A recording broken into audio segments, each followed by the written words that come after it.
Ok, bonjour à tous. Je ne sais pas s'il y a du monde en ligne. Bonjour aussi. J'ai invité Mélissa Cotin, donc la directrice d'Estime Numérique, à nous faire une petite présentation sur la mixité dans le numérique. Je suis ravie qu'elle ait accepté de venir. Donc c'est elle qui organise la conf ou Run the Tech que vous avez peut-être vu passer. Donc belle initiative pour les speakers féminins dans la région. Mélissa.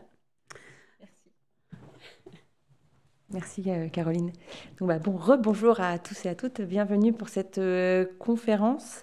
L'idée, c'est vraiment pour nous chez Estime Numérique, c'est avant d'agir en faveur d'une meilleure inclusivité des femmes dans la tech, c'est de comprendre où on en est aujourd'hui et la situation actuelle. J'ai tendance à dire remettre l'église au centre du village, c'est la première étape pour nous qui est vraiment cruciale pour comprendre aujourd'hui pourquoi on matraque beaucoup ce message-là, il faut plus de femmes dans la tech, c'est urgent, etc.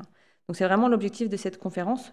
Peut-être que vous n'allez pas apprendre grand-chose et ça vous paraît totalement évident sur certains chiffres, mais l'objectif pour nous, c'est vraiment de redonner ces éléments-là sur la situation actuelle, sur ce qui s'est passé dans l'histoire et qui amène aujourd'hui à ce qu'on ait moins de femmes et pas beaucoup de femmes dans la tech. Comme le disait Caroline, donc moi je travaille pour Estime Numérique, une association qui agit depuis 2017 sur le territoire breton pour agir pour une meilleure inclusivité des femmes dans les métiers du numérique et si possible dans les métiers dits techniques du numérique. Je ne vais pas donner les chiffres pour l'instant parce que ça fait partie du quiz qui arrive juste après. Et donc on intervient sur 3 leviers d'action: l'attractivité des métiers, comment on fait pour amener plus de femmes et attirer en tout cas les femmes vers les métiers du numérique. Le deuxième, c'est la sécurisation des parcours des talents féminins, comment on fait pour garder les femmes en poste dans les métiers du numérique et dans le secteur du numérique. Et le troisième, c'est la sensibilisation, l'accompagnement des entreprises et des établissements de formation pour faire en sorte que les pratiques soient plus inclusives et qu'on arrive à faire que notre métier fonctionne mieux. Voilà. Eh bien, avant de commencer, je vais essayer de voir si vous connaissez un peu les chiffres clés actuels. Donc, n'hésitez pas, notamment pour les personnes qui sont dans la salle, à participer activement.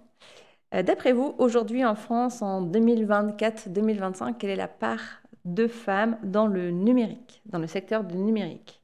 Est-ce que c'est la réponse A, 8%? Est-ce que c'est la réponse B, 16%? Est-ce que c'est la réponse C, 29%? Est-ce que c'est la réponse D, 42%? Oui, tu as le répondre.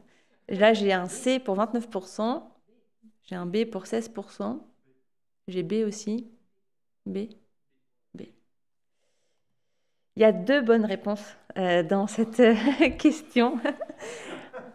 Généralement, les femmes représentent entre 25% et 30% des effectifs du secteur numérique, mais vraiment du secteur numérique. Sauf que quand on regarde la répartition des effectifs, elles sont majoritairement dans les fonctions dites support. Donc oui, elles travaillent dans le secteur du numérique, mais elles occupent des fonctions RH, dans l'administration, le marketing. Et quand on s'intéresse vraiment aux métiers dits techniques, donc le développement, la cybersécurité, l'infra, etc., on tombe à seulement 16%. On a vraiment une faible minorité dans les métiers du numérique. Et nous, on le voit aussi notamment aujourd'hui dans le développement. On a de plus en plus de femmes qui sont attirées par les métiers et le métier du développement, mais elles s'orientent principalement sur le développement front-end. Et même en back-end, on voit qu'on a très peu de femmes qui s'orientent dans le dev back. Quel est le pourcentage de femmes qui quittent leur emploi dans le numérique? Donc quand on parle qu'elles quittent vraiment le secteur, ce n'est pas du turnover. C'est vraiment, elles quittent le secteur tout bonnement. Est-ce que c'est A, 14% qui quittent le secteur du numérique? Est-ce que c'est B, 27%? Est-ce que c'est C, 32%? Ou est-ce que c'est D, la réponse D, 50%? B, 27%, j'ai un 27% ici. C, 32%. A.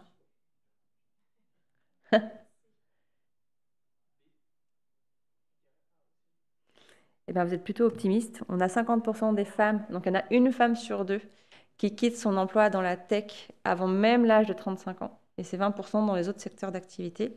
C'est une étude qui a été menée en 2019, une étude américaine. Pourquoi j'ai gardé cette étude américaine? Parce que dans cette étude-là, on avait les raisons qui étaient évoquées. Donc je la trouvais vraiment intéressante pour comprendre les raisons qui font que les femmes quittent la tech. Et les raisons qui sont évoquées, c'est le sexisme ordinaire, la culture non inclusive des entreprises, les freins à l'avancement dans la carrière, le manque de rôle modèle, donc on a l'impression d'être isolé dans son métier, et les freins à l'avancement dans la carrière. Dans les mêmes années, une étude est sortie aussi en France et c'est 56% des femmes qui quittent la tech entre 10 et 20 ans de carrière, donc entre 32 et 42 ans. Et donc on le voit aussi dans la répartition et dans l'âge, les femmes ont tendance à être très jeunes dans les métiers de l'informatique et du numérique. Donc ça explique aujourd'hui pourquoi on travaille vraiment sur les deux volets, l'attractivité des métiers et la sécurisation des parcours pour essayer de résoudre ce phénomène de tuyau percé. Parce que du coup, on a du mal à attirer les femmes et on a aussi beaucoup de mal à les garder en poste. Quel est le pourcentage de femmes qui déclarent, le terme déclarer est hyper important, avoir déjà été victimes de comportements sexistes dans la tech? Oui, les chiffres ne sont pas très glorifiants et très glorieux, mais c'est important de revenir dessus. Est-ce que c'est A, 28% de femmes qui déclarent avoir déjà été victimes de comportements sexistes dans la tech? Est-ce que c'est 35% la réponse B? Est-ce que c'est 46% la réponse C? Ou est-ce que c'est 58% la réponse D? D, 58%? B? B, 35%? Eh bien, bonne réponse, c'est la réponse C.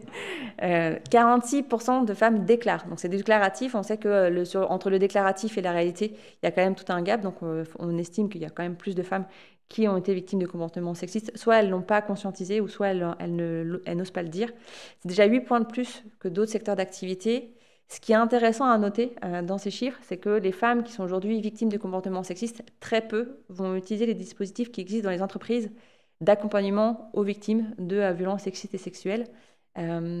Et pourquoi? La raison qui est souvent évoquée, c'est la peur des représailles.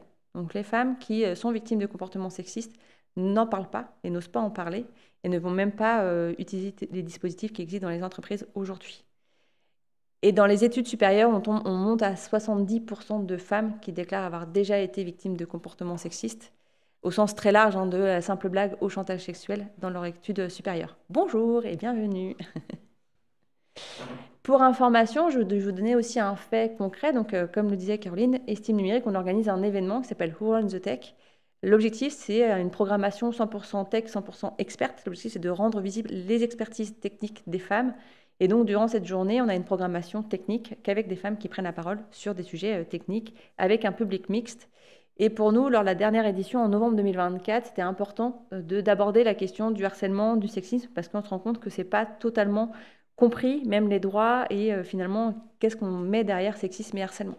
Donc du coup, on a mis en place en fin de journée un théâtre forum pour aborder la question du sexisme et du harcèlement. Et ce à quoi on ne s'attendait absolument pas, c'est tous les témoignages qu'on a reçus à la suite de cette conférence. Donc vous pouvez aller sur YouTube, sur la playlist Who Runs the Tech 2024, et vous retrouverez d'ailleurs même cette conférence-là, ce théâtre forum avec les témoignages.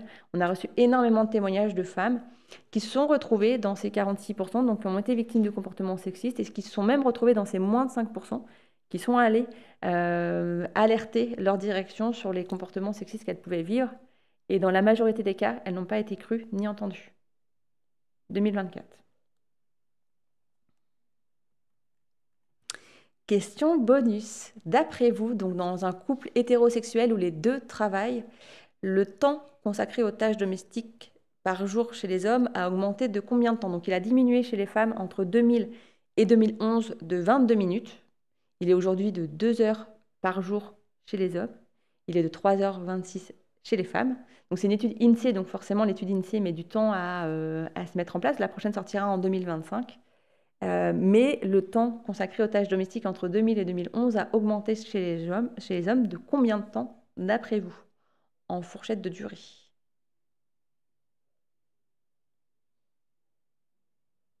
Qui veut se lancer? 15 minutes, là j'ai 1 minute, 15 minutes, 8 minutes, allez 10. Qui dit mieux? Déjà il a augmenté. Et c'est Caroline qui a la bonne réponse. Il a augmenté de 1 minute en 11 ans. Donc c'est une étude qui maintenant est un peu vieillissante, qui date de 2011. La prochaine sortira entre 2025 et 2026. Mais les études intermédiaires montrent que ça n'a pas trop changé. Là où ça a été important, c'est pendant le confinement. on s'est rendu compte que la répartition des tâches était totalement inégale. Les femmes on parlait même de triple journée. Les femmes s'occupaient des enfants, de leur travail et de l'éducation à la maison. Et ce qui est important, notamment dans cette répartition des tâches, on voit que les hommes ont tendance à garder les tâches les plus valorisées et extérieures. Le bricolage, le jardinage, aller chercher les enfants aux activités sportives. Et les femmes gardent les tâches les moins valorisées et les moins valorisantes. Et généralement, c'est le linge, le soin des enfants, la lessive, le ménage, etc. C'est important pour nous de rappeler ce chiffre-là, notamment sur les tâches domestiques et la répartition. On est quand même sur 1h26 de différence par jour entre les femmes et les hommes. Ça pose vraiment la question notamment de la reconversion et de la formation, ou même de l'entrée en poste. Aujourd'hui, sur énormément d'annonces et d'offres d'emploi, on parle de le code c'est ta passion, tu seras investi pleinement dans ta mission, etc. Bah, quand on regarde cette 1h26 de différence par jour, ça pose vraiment des questions sur est-ce qu'on a les mêmes droits et les mêmes, en tout cas, possibilités d'évolution de carrière quand on a la question des enfants et des tâches domestiques. Et on le voit aussi sur la reconversion, les femmes qui sont avec des enfants en bas âge vont généralement pas du tout se lancer dans un projet de reconversion ou voire attendre quelques années avant de se lancer. Voilà pour les quelques chiffres actuels sur la répartition et notamment sur les femmes dans le numérique. Pas besoin de vous faire un dessin. Le numérique, en tout cas la société se numérise. Aujourd'hui, on utilise le numérique au quotidien pour se divertir, pour consommer, pour communiquer. Et donc forcément, ça offre des opportunités. Aujourd'hui, on sait que le secteur du numérique continue à se développer, continue en tout cas à recruter. On parle même de guerre des talents et de marché en tension. On a moins de candidats et de candidates par rapport aux offres d'emploi et les métiers se complexifient. On sait que le métier d'ingénieur informatique fera partie des top 3 des métiers les plus en vogue d'ici 2030. Donc ça reste des métiers qui sont en forte croissance. Malheureusement, et pourtant, malgré le fait que c'est un secteur qui renferme énormément d'opportunités, on peine encore aujourd'hui à recruter et à attirer des femmes. On reste en tout cas sur 28% de femmes dans les effectifs du numérique. On revient sur les chiffres que je vous ai donnés tout à l'heure. Seulement 16% dans les fonctions dites techniques et seulement 28% de filles dans les écoles d'ingénieurs.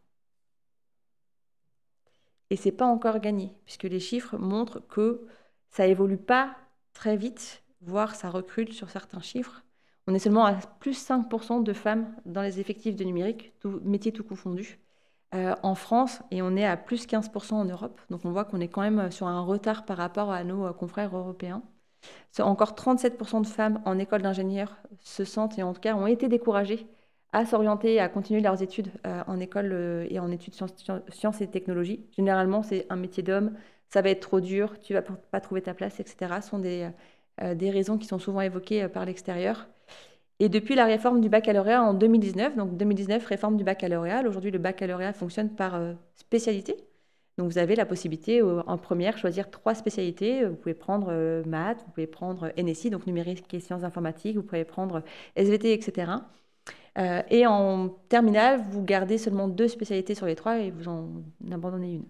Et bien depuis la réforme du baccalauréat, depuis que les élèves ont la possibilité de choisir les spécialités, on est à moins 60% de filles qui sortent avec un bac sciences depuis la réforme du baccalauréat. On est à 30% de garçons. Donc la réforme du baccalauréat a complètement renforcé les inégalités et notamment l'impact des stéréotypes sur ces inégalités.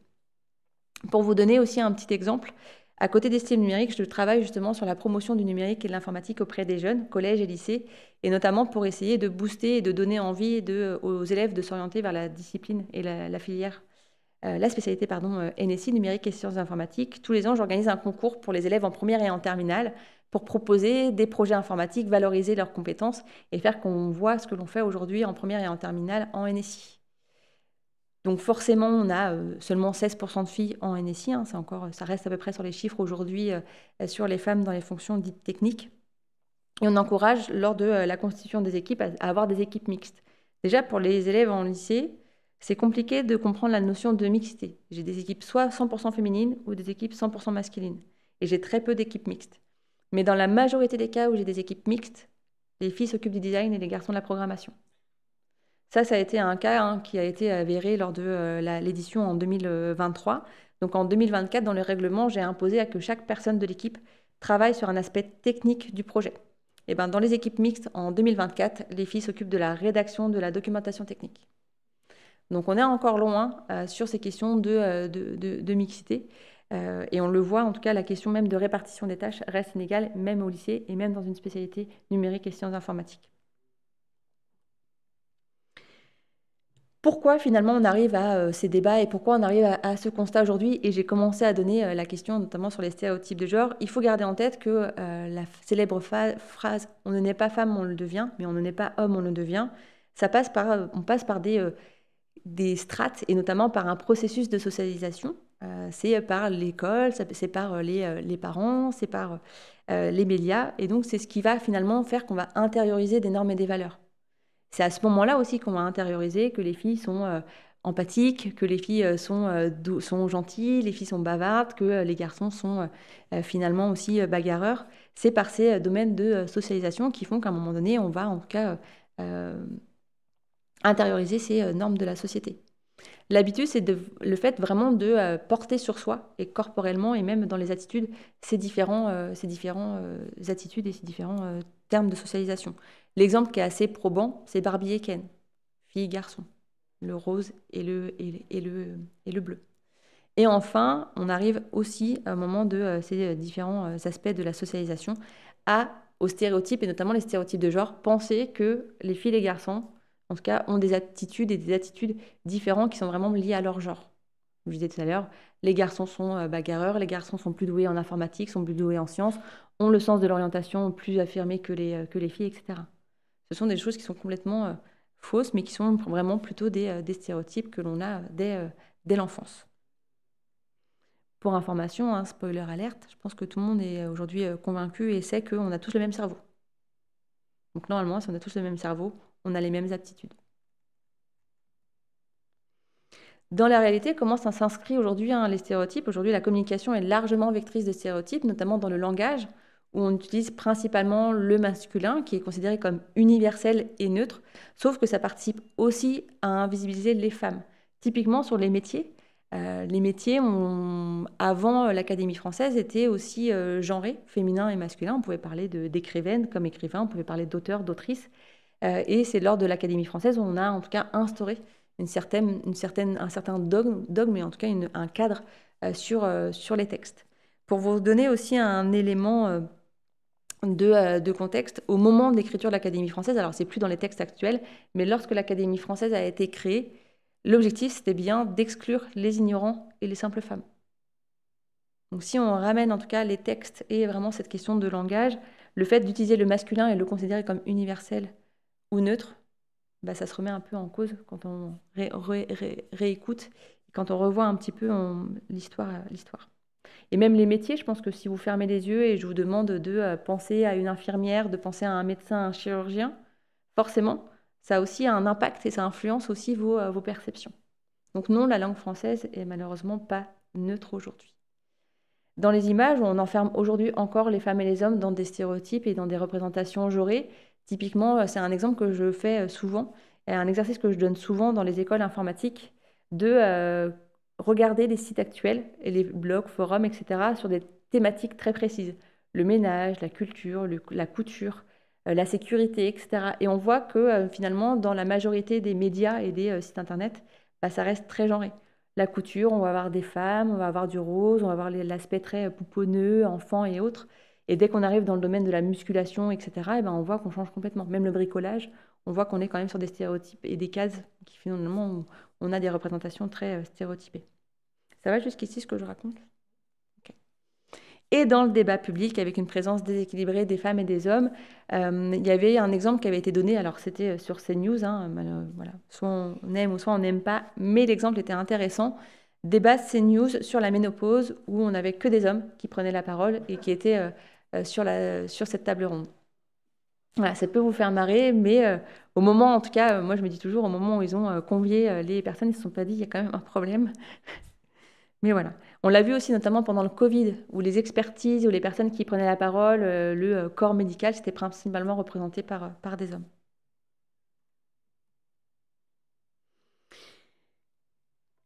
Alors, pour matérialiser un petit peu l'impact des stéréotypes de genre au quotidien, le collectif Sista, qui est un collectif qui a pour objectif de soutenir l'entrepreneuriat chez les femmes, puisqu'aujourd'hui, même dans l'entrepreneuriat, on voit qu'on a vraiment des problématiques, on a une sous-représentation des femmes, et les femmes lèvent moins de fonds aussi par rapport aux hommes.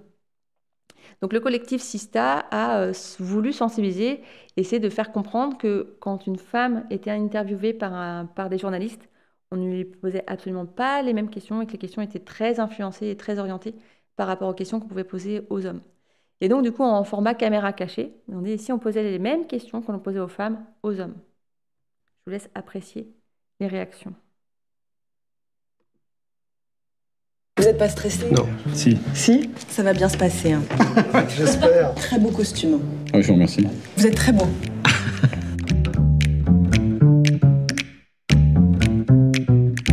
Nicolas Hieronymus, Jean-Marie Triton, Thierry Déo, Cédric Aube, Philippe Zawati, Xavier Niel, François-Henri Pinault, Frédéric Mazella, bonjour. Bonjour. Bravo pour votre parcours exceptionnel. C'est très rare d'occuper de telles fonctions pour un homme de votre âge, on n'est pas habitué.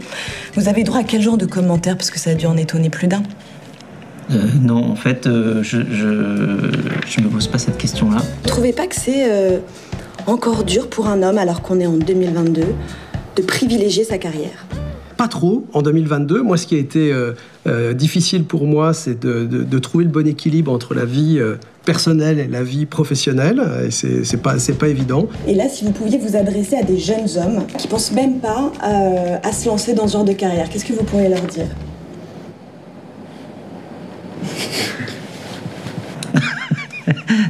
Déjà, je ne m'adresse jamais qu'aux jeunes hommes, je m'adresse aux jeunes gens. Vous avez un poste dans lequel vous doutez certainement tous les jours. Comment vous gérez le syndrome de l'imposteur? Je doute. Pourquoi? Non, je doute pas. Vous êtes plutôt combatif et doux, créatif et doux, ou carrément agressif et doux? Je dirais que je suis combatif, créatif et doux. Et doux. Ah oui, tous les hommes sont doux. On est tous doux. Ah oui. Le mot doux ne doit pas être celui qui me caractérise le plus. Est-ce que vous arrivez à pas vous laisser submerger par vos émotions? Parce que toute cette charge mentale, parfois ça donne envie de sortir de ses gonds, non? Ah oui, ça m'arrive. Hein. C'est pas... Mais je crois que ça arrive à tous les hommes. C'est pas... Bien sûr. Même s'ils ne l'admettent pas. Et on va passer maintenant au vrai sujet. C'est quoi votre morning routine? Alors je me lève, je prends ma douche. J'essaie de me laver. Je regarde mon téléphone. Je lis le journal. Je vais prendre un café. J'ai un produit génial, c'est Augustinus Bader, une petite crème, c'est un truc de fou. Est-ce que vous avez une adresse beauté à Paris? Bah non. Pas de petite salutation au soleil à 6h du matin, Miracle Morning, tout ça? Non. Et on arrive déjà à la dernière question, mais que je suis obligée de poser parce que tous les journalistes la posent. Est-ce qu'en tant que féministe, on vous reproche d'être trop agressif? Est-ce qu'en tant que féministe, on reproche d'être trop agressif? On vous la pose tout le temps, cette question. Ouais. On reproche de ne pas être assez féministe, assez constamment féministe. Et on n'est jamais assez féministe. Je pense pas, je pense que ça fait partie de la personnalité. Je sais pas quoi répondre à dire.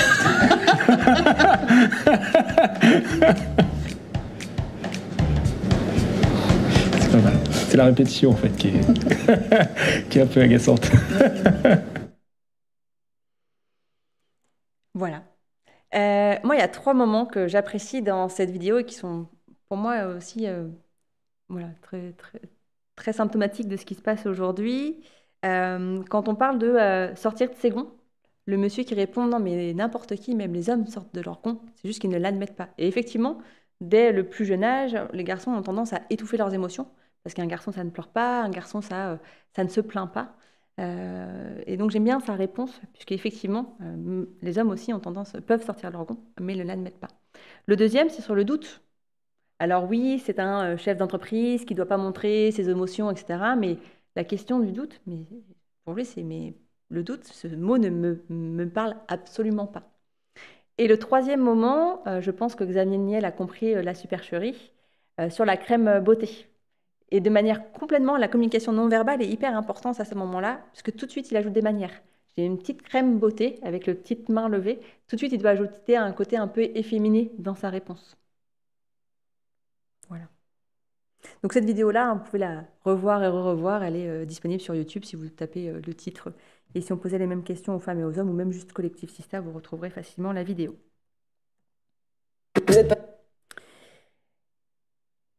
Aujourd'hui encore, on a tendance à penser que la nouvelle génération va sauver le monde, que la nouvelle génération est totalement convaincue sur la liberté de droit et les droits des femmes et des hommes.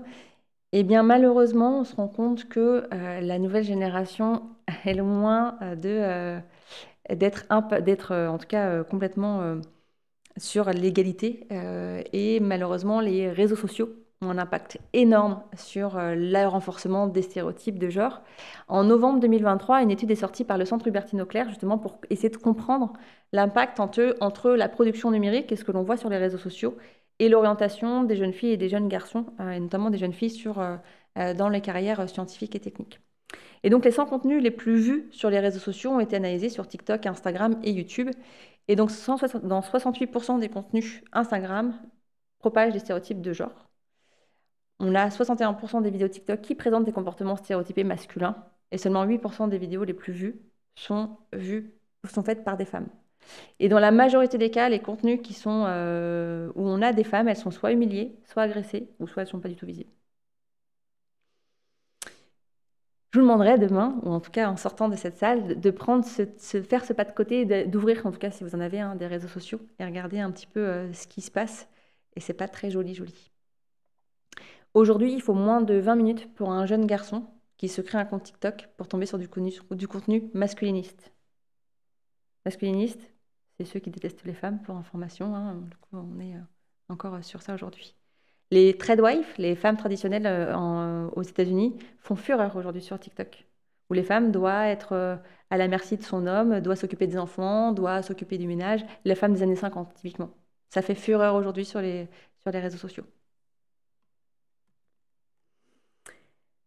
Et donc, alors il y a quelques vidéos dans cette présentation pour essayer de dégonfler un petit peu le truc. Et donc, au moment de la publication de l'étude, justement, en novembre 2023, le Centre Hubertine Auclair aussi a fait une courte vidéo pour essayer de comprendre ce qui se passe aujourd'hui sur les réseaux sociaux, que je vous laisse apprécier. Moi, si je veux taper ma femme, je suis sûr qu'elle fera mieux l'amour. Le viol, à proprement parler, ça n'existe pas. Vous avez déjà battu votre femme? Oh, des petites gifles, 4 fois rien. Non mais une claque, c'est pas de la violence, c'est de la virilité. L'homme, il doit se montrer ferme. La femme, elle a besoin d'être dominée. Mais les meufs, tout ce qu'elles veulent, c'est se faire démonter. Pour moi, pour ma part, l'homme travaille, la femme, elle... Pour la société, une femme, c'est d'abord un animal physique. On s'en bat les couilles des meufs.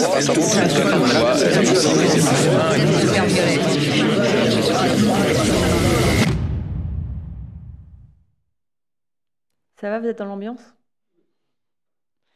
Donc oui, aujourd'hui, les productions numériques ne sont absolument pas régulées et c'est le nouveau terrain de socialisation pour les jeunes générations qui ont ça entre les mains de manière totalement facile. Et les études qui sortent, donc il y a le Centre Hubertine Auclair, le Haut Conseil à l'égalité, et la vidéo d'ailleurs vient aussi du Haut Conseil à l'égalité, sort chaque année le rapport « L'état des lieux du sexisme en France ». C'est un rapport qui sort tous les ans en janvier. Et depuis 3 ans, ce rapport alerte sur le fait que la situation se renforce sur le sexisme. On est dans une société de plus en plus sexiste, de plus en plus violente. Les garçons sont plus masculinistes, les femmes sont plus féministes. Donc on voit aujourd'hui, avec les nouvelles générations, on est dans une situation qui régresse alors qu'on aurait tendance à penser que ça progresse. 5 ans après MeToo, c'est pire qu'avant.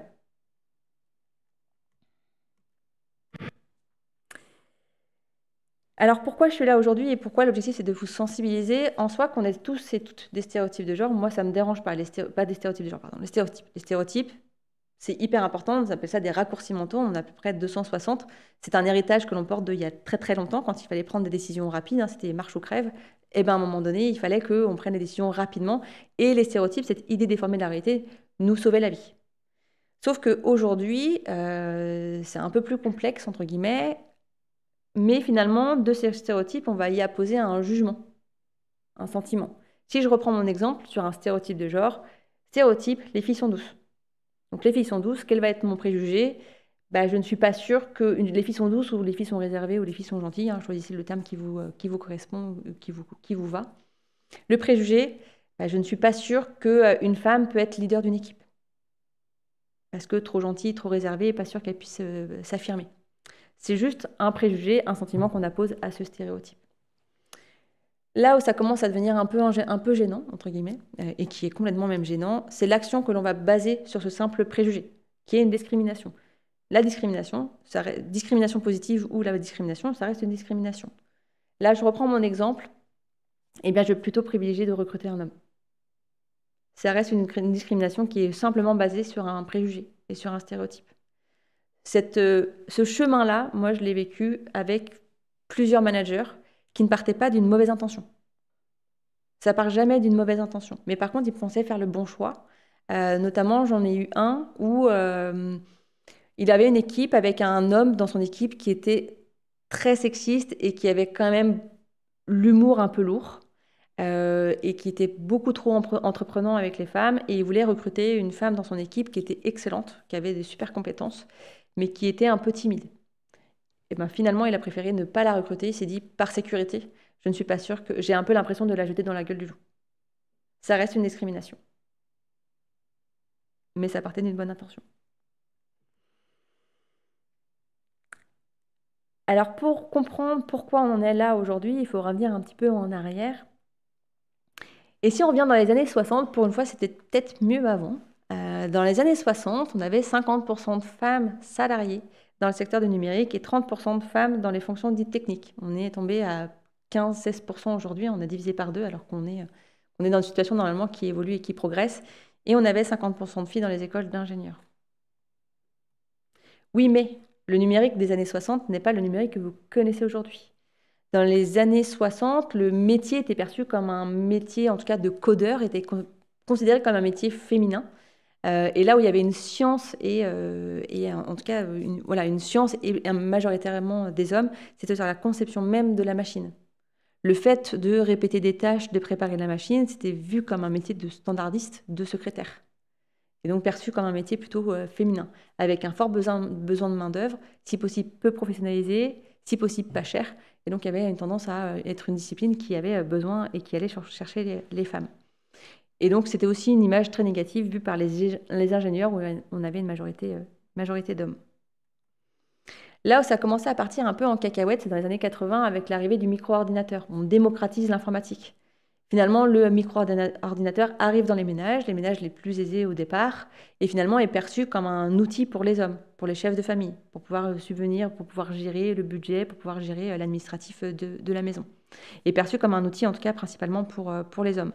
Perçu comme un outil pour les hommes, mais perçu aussi un outil pour les garçons. Donc l'outil était, en tout cas le micro-ordinateur, était principalement installé dans les chambres aussi des garçons qui avaient accès à cette machine-là. Et donc l'arrivée du micro-ordinateur fait que la profession, et en tout cas le secteur, se démocratise, évolue, augmente, en tout cas commence à développer des nouvelles opportunités. Et donc qui intéresse finalement aussi les garçons? Les garçons s'orientent dans des filières informatiques, mais avec les compétences, puisqu'ils ont déjà l'outil chez eux. Donc quand on dit qu'un garçon est naturellement plus doué en informatique, il faut juste peut-être revenir un peu à l'histoire. S'ils avaient déjà l'outil chez eux, c'était peut-être aussi plus simple pour eux de pouvoir développer des compétences. Et puis dans les années 90, on voit aussi arriver la naissance de la figure du geek. Donc il y a une arrivée massive des garçons dans les années 80-85 et une perte massive des filles qui s'orientent vers d'autres secteurs. Et ça, on le voit dans n'importe quel moment de l'histoire, plus une filière monte en prestige et plus les femmes ont tendance à la quitter au profit des hommes. Je vous laisse apprécier les quelques extraits publicitaires des années 80. Cherchez la femme, il n'y en a pas. Mais on le voit avec ce fameux père de famille qui explique à son fils comment utiliser son super ordinateur, ou l'adolescent qui est super content d'avoir son ordi. Et puis les premiers geeks qui sont... avec un Harrison Ford ou un sosie d'Harrison Ford en premier plan. Moi, c'est ce que je vois. Mais... 93, on commence à voir des femmes arriver dans les publicités. En tout cas, on essaie d'attirer les femmes et leur faire comprendre que l'informatique et le numérique, c'est simple, c'est facile. Eh bien, je vous laisse apprécier encore. Si vous savez faire marcher un lave-linge, vous savez faire marcher un micro-ordinateur aussi puissant et performant qu'un compact. 1, vous choisissez votre programme. 2, vous appuyez sur le bouton. 3, votre information est traitée immédiatement et vous avez un résultat impeccable. C'est pas plus compliqué. Et un ordinateur qui travaille aussi bien vient à bout de toutes les tâches. Et tout en douceur. Compact à suivre. Je vois des mains qui se prennent la tête. Mais c'est pas possible. 93, hein. Moi, j'étais déjà née, hein, pour information. C'est pas si vieux que ça. Alors oui, on a tendance à se dire, bon, c'est une blague. Pourquoi pas? Mais à un moment donné, se dire, bon, pour expliquer aux femmes, on va prendre l'analogie de la machine à laver. Moi, perso, ça me fait pas marrer. Hein. Bonjour.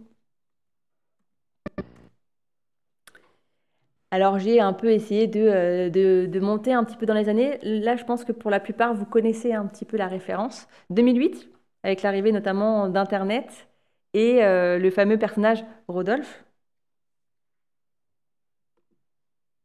J'ai découvert qu'avec la Freebox, je pouvais appeler de chez moi les fixes de 70 pays en illimité. Hallo, hallo, ich bin Rodolphe. Hoe gaat het? Como está? Dans la casa? J'ai fait le test, j'ai appris 70 langues.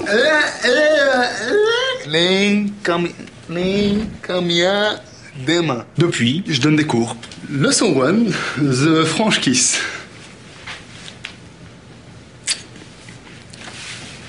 Il a frais, il a tout compris. Internet, téléphone, télévision pour 29,99 par mois. Alors moi, c'est ma Madeleine de Proust. J'ai grandi avec Rodolphe, j'ai grandi avec ces publicités-là. Je n'incrimine pas cette publicité-là, elle me fait toujours marrer. Par contre, gardez en tête que ça construit aussi des imaginaires. Pour le commun des mortels, les personnes qui ne sont pas dans l'informatique, on va se raccrocher à ces références-là. Et les médias, là, on travaille sur les stéréotypes de genre, mais principalement sur le cliché du geek. Rodolphe est un geek, il a tout compris et c'est ce qui va lui permettre de pécho des filles. Voilà, en soi, c'est vraiment dans cette publicité-là, ce qu'il faut retenir, c'est quelqu'un qui ne travaille pas dans l'informatique, à un moment donné, pour essayer de comprendre ces métiers-là, il va essayer de se raccrocher à ce qu'il voit au quotidien. Et ça construit un imaginaire.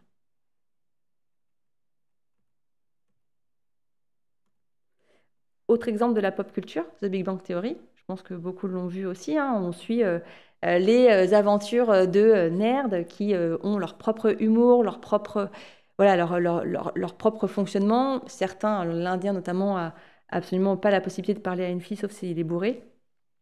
Donc on a cet univers-là où, encore une fois, on construit un imaginaire, les personnages évoluent au fil des saisons, donc on s'accroche, etc. On voit que ça évolue, mais en tout cas, dans les premiers épisodes, les premières saisons, on suit les aventures de geeks, voire de nerds. Et on a Penny, la voisine d'en face, qui va représenter un peu la société civile et qui reste la blonde écervélée au départ. Encore une fois, il y a plusieurs saisons et on évolue, mais en tout cas, on vient finalement aussi renforcer cette idée-là sur les geeks. Pour information, la petite amie de Sheldon a un vrai doctorat en sciences, pour information, et il y a un extrait qui montre qu'un journaliste lui pose la question de dire si c'est pas trop dur de jouer une scientifique dans une série. Ce à quoi elle répond gentiment qu'elle a déjà un doctorat, donc ça devrait le faire. Mais pourquoi on va lui poser cette question à elle? C'est pas dur de jouer une scientifique, quoi. Voilà, et pas aux autres. Et aujourd'hui, même en 2025, le numérique, l'image en tout cas que l'on a du numérique, c'est geek. Pour les personnes qui ne sont pas dans vos métiers, les personnes qui ne sont pas dans vos secteurs d'activité, notamment chez les parents, on a cet imaginaire-là.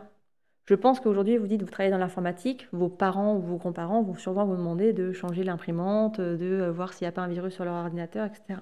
C'est encore, malheureusement, très présent aujourd'hui, en 2025, le fait que le numérique, c'est geek. Et c'est ce qui, finalement, va aussi avoir un impact sur l'orientation. Certes, c'est un cliché, mais dans ce cliché-là, on y retrouve aussi une réalité.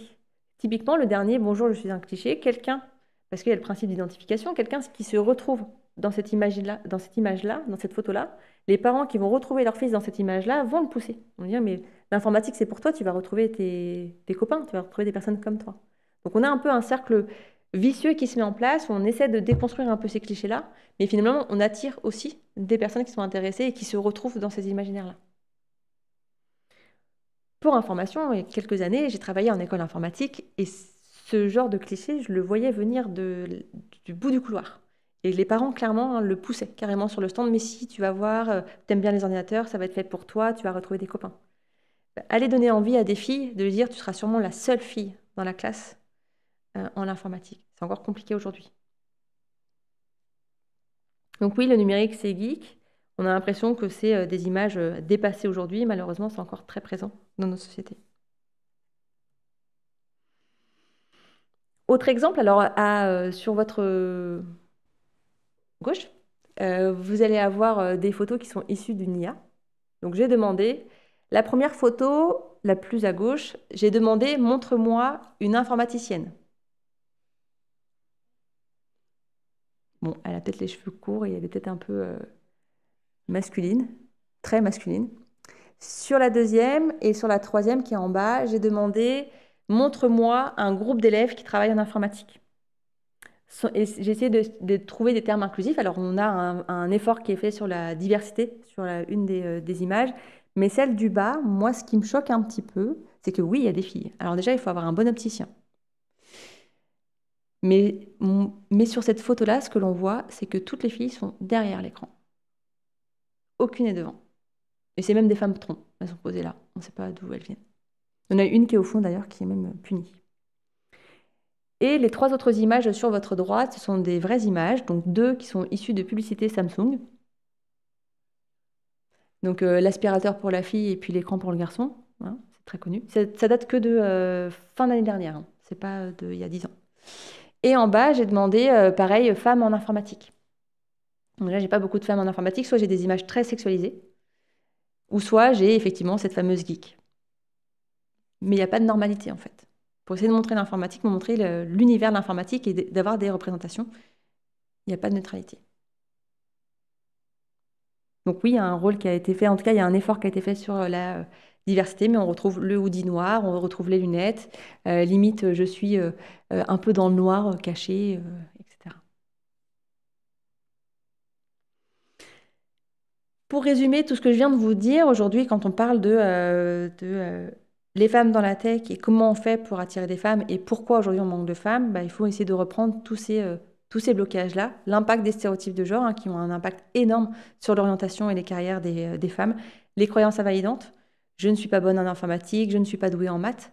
Pour information, il y a des études qui montrent que les filles et les garçons ont le même niveau, voire les filles sont meilleures en maths en CP. Et le chiffre ne fait que de descendre à 4 mois après le début de la CP et jusqu'à la fin de leur étude supérieure. On parle souvent de prophétie autoréalisatrice ou d'activation du stéréotype. On a tendance à penser que les filles sont moins bonnes en informatique et sont moins bonnes en mathématiques. Et bien du coup, elles ont tendance aussi à penser qu'elles sont moins bonnes en mathématiques.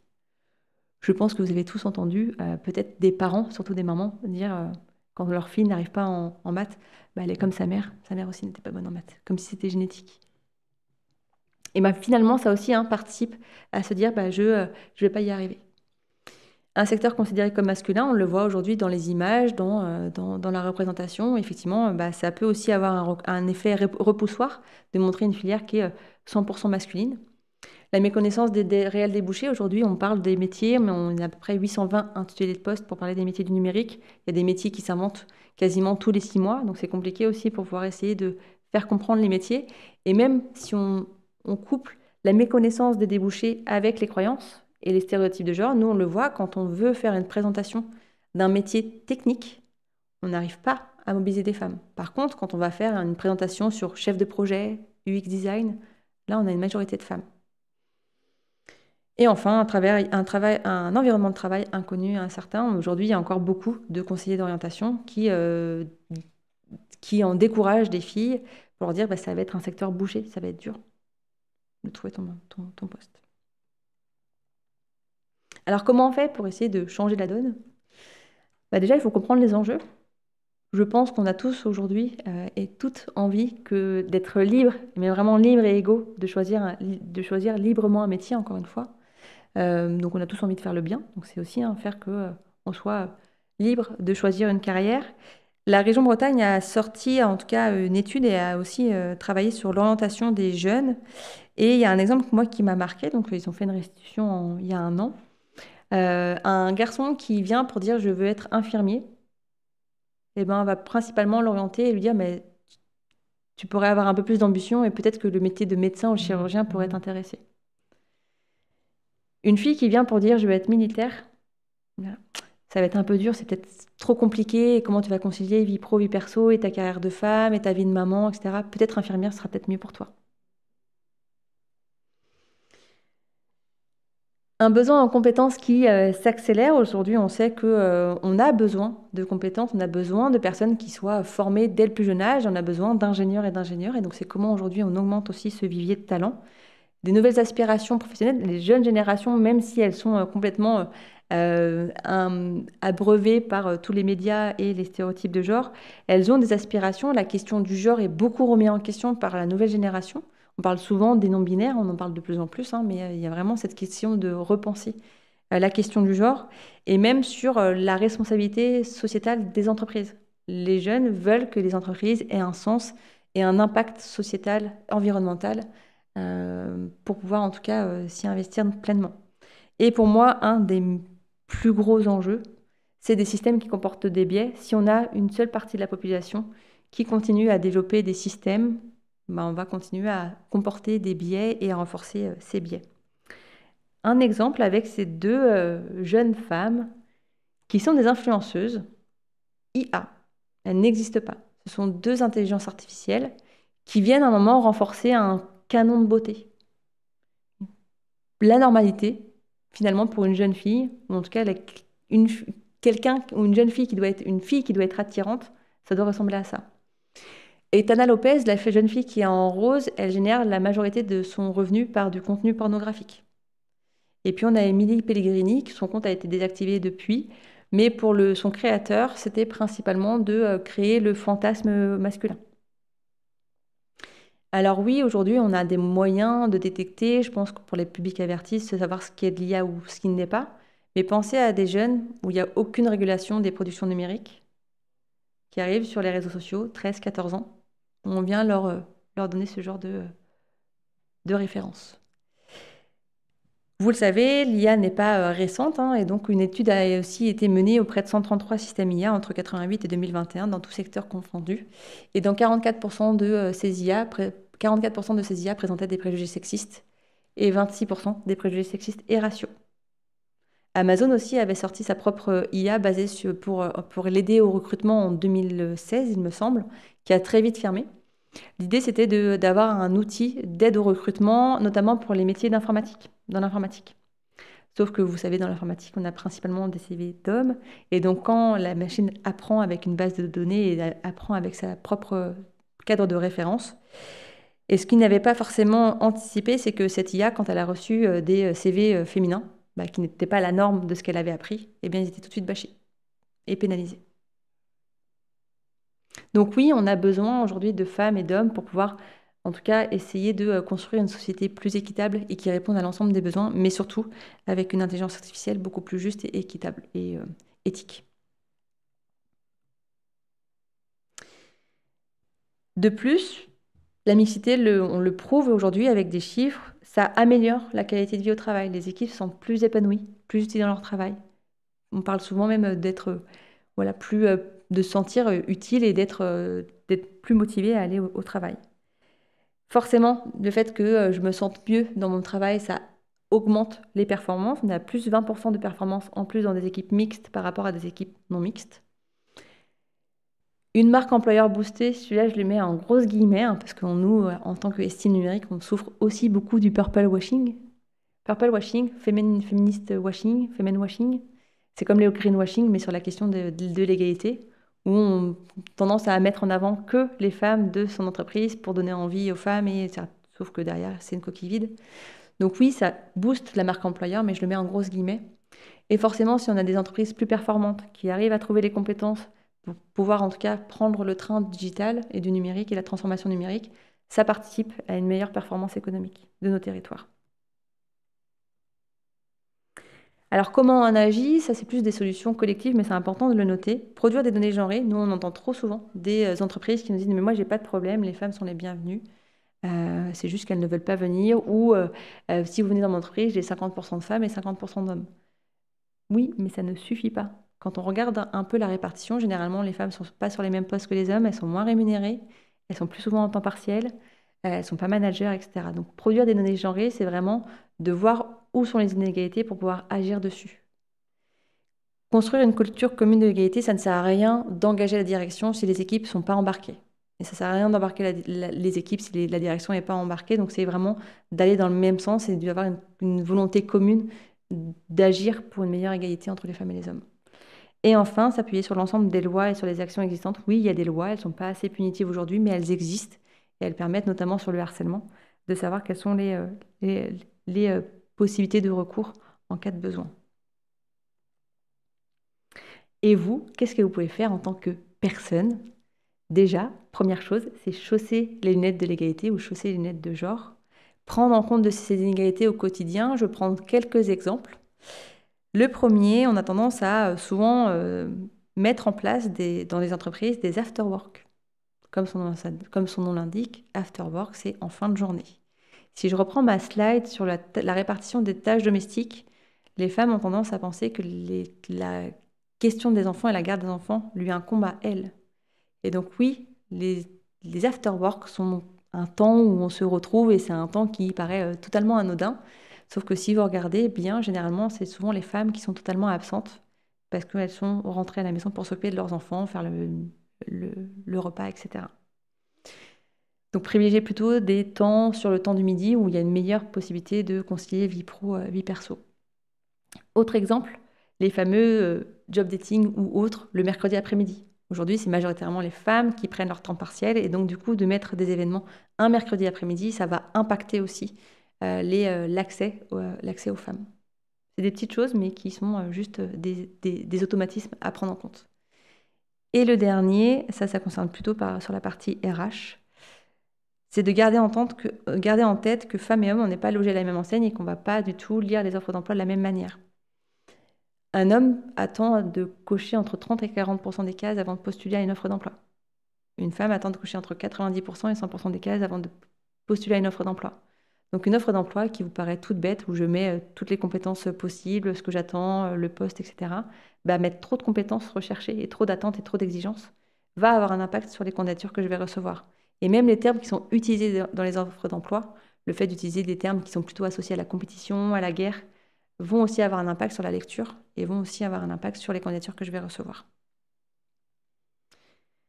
Libérer la parole, laisser les femmes s'exprimer, quel que soit le sujet. On parle souvent de man interrupting, où on a tendance à couper, où les hommes ont tendance à principalement couper la parole des femmes. Les femmes, on leur coupe 8 fois plus la parole par rapport aux hommes. Et c'est aussi libérer leur parole, c'est-à-dire qu'est-ce qu'elles vivent aujourd'hui au quotidien dans l'entreprise. C'est avoir ces espaces pour pouvoir se échanger. Chez Estime Numérique, encore une fois, on est pour la mixité. Et on est pour que femmes et hommes réfléchissent ensemble, mais on est aussi pour des temps en non-mixité. Parce qu'on sait que pour libérer la parole, il faut avoir aussi ces temps où les femmes puissent pouvoir s'exprimer. Et c'est souvent aussi ce sur quoi on nous attaque, de dire oui, vous voulez et vous œuvrez pour la mixité, mais vous excluez les hommes dans vos after-work, etc. Non, l'idée c'est d'y aller étape par étape. On a besoin d'avoir ces temps en non-mixité pour pouvoir savoir ce que vivent les femmes et pouvoir agir en conséquence. Vous aussi, vous pouvez aussi être des personnes de confiance et pouvoir libérer la parole des femmes. Et l'humour, c'est quand c'est drôle. Donc attention à ne pas cacher derrière l'humour des propos misogynes, discriminants ou sexistes. Et gardez en tête que les femmes ont tendance à être plus victimes de harcèlement au quotidien. Le harcèlement de rue, c'est pas une légende, ça existe. Et donc des fois, votre blague, ça peut être la blague de trop parce que une telle a peut-être entendu 400 fois la même blague tout au long de sa journée. Elle a peut-être reçu d'autres propos. Donc attention aussi à l'humour et gardez en tête que femmes et hommes, on n'est pas logés à la même enseigne aussi sur ce point-là.